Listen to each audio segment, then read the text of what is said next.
Okay.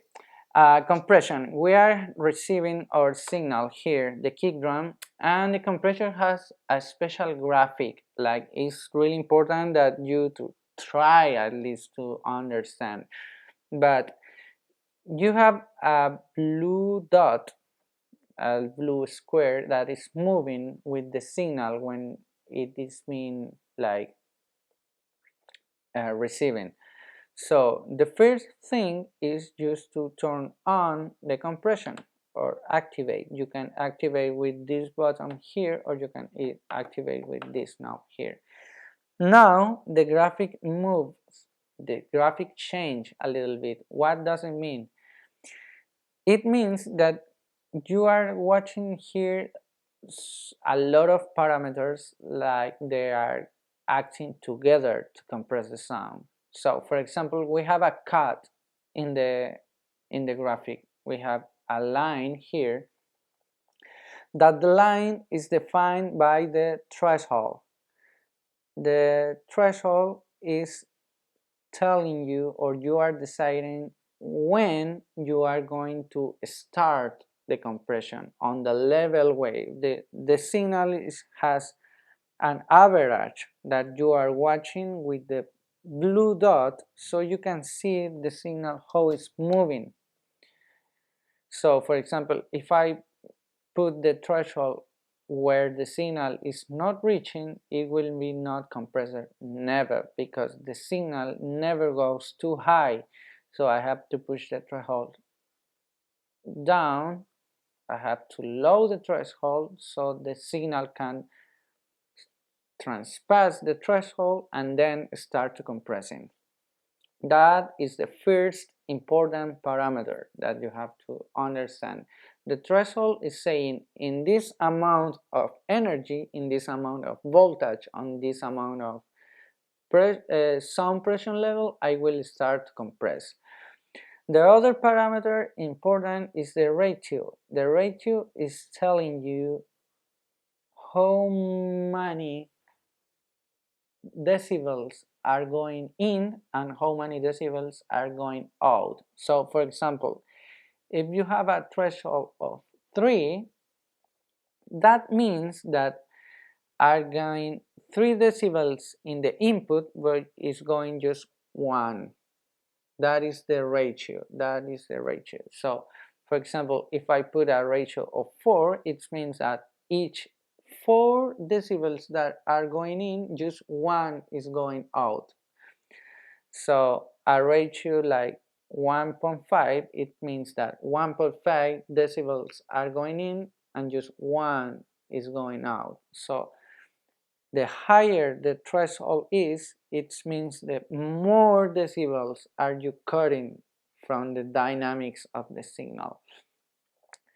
So there are signals that you use really a low thresholds, and there is another that you are gonna be really aggressive about this. It's like you decide the threshold where the signal is going to surpass to start to compressing, and you decide to compress like really hard. I want to maintain a really average volume, or I will use a ratio more gentle, and I will let just like half of the signal pass, or whatever you decide.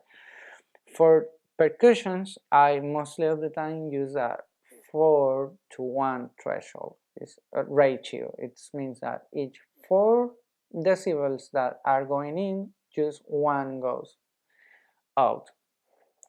The other important parameter here is the attack. This is really important because it's really hard to master how to use it.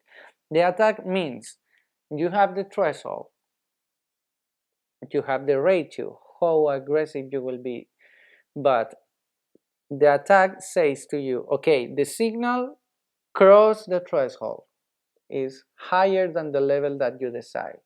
When I will start to compress? At the very same moment that it crosses the threshold, or I will wait a little bit. So that is the attack knob. What happens with percussion instrument is like you have the kick drum, like it's really fast. The attack of the sound is really fast because it's a hit. It's like a punch. It's like you touch the the the the instrument and the sounds go in the very same moment. So you are surpassing the threshold with the signal. You want to wait a little bit to compress, or you want to compress in the very same moment. It's like you want to compress in the very same moment. So if you use a slow attack, like take your time to compress, you will not be compressing the transient, the attack of the sound, and this is a percussive sound. So in the very same moment that the sound start is mostly the very same moment that the sound died. It's like you don't want to take time to compress a percussion instrument. Like you want to try to compress in the very same moment that it starts. So for percussion instruments, like it's like mostly a rule, but you can change it. It's like, but mostly a rule that you have to take the attack really, really short, and it is the measure is seconds, and this time is 12 milliseconds. So it says that when you surpass the threshold in 12 milliseconds, it will start to compress. I will put it in 10 milliseconds, and if you see the graphic, you have a graphic here to see how many decibels you are cutting in red.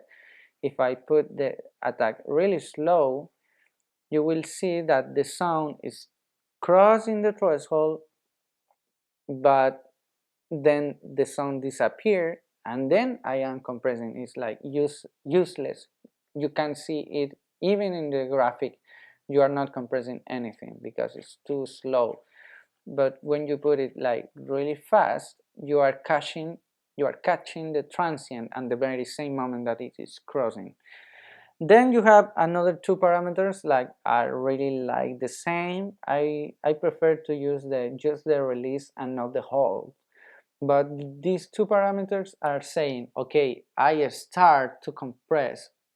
How long do you want me to compress the signal? So this is important. This is really important because if you don't decide when to cut the compression, for example, I will I will take an example now in a vocals. You know that at the beginning of the chorus the note goes really low. So I fix my threshold, I fix my ratio and my attack. So when the singer cross the line and that note is really low, I start to compress it. But if I don't fix the release to that node, to just that time, this will keep the compression activated. So even when he is not transpressing the threshold, I will be uh, using the compressor, and I will be cutting dynamics of the next nodes too. So the release is telling you when you are gonna stop to compress. So as rule, almost as rule, for percussions, you want to stop to compress at the same, like really fast. So you are compressing just the transient because percussions are just transients. So for this kick drum,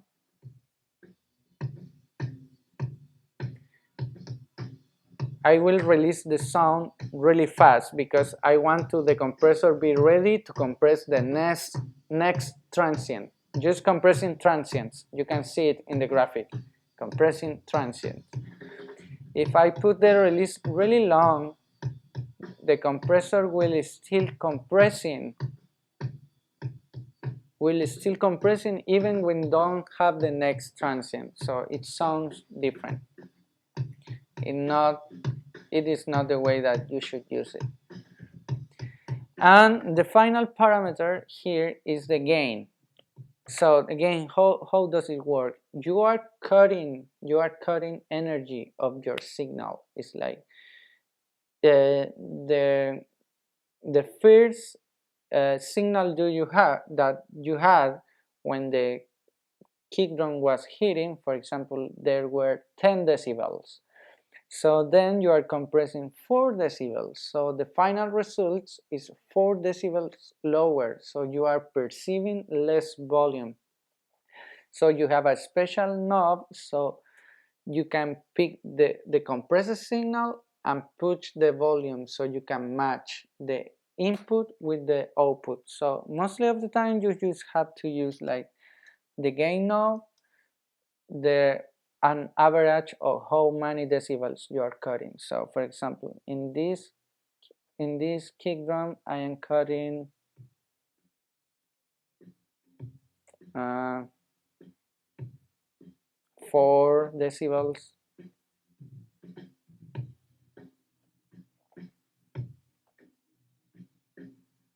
You can feel it. Actually, you can feel the difference on the volume. So in average, I am cutting like 4. Sometimes it's reach 6. So I will leave the signal 3 decibels, trying to match the input signal. Now, I told you that this is like a double-edged sword because you can actually you can kill the dynamics of an instrument of a vocals, and it can really sounds really harmful. And the other stuff is you have to think this: all the graphics and all the sounds has like noise on the bottom. You have noise on the low of the signals, for example that noise on the speakers, or the guitar has noise, the keyboard just for being plugged has noise, and then you play and the sound cover the noise, or in this case we are live,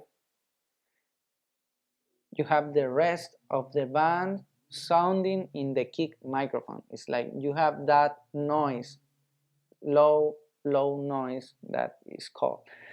So we are cutting like the transient, we are making that the dynamic range, instead of being like this, is going lower to have like a sounds more constant, like an average. So when you push the gain button, you are making the with the compressor you are making like the dynamic range goes lower, and with the gain knob you are pushing all together lower. So you are cutting dynamic range and then you are making all this lower. So that is a double-edged sword because you are raising the whole signal even with the noise. So when you lift with the gain button, you are pushing at the same time like the rest of the band sounding.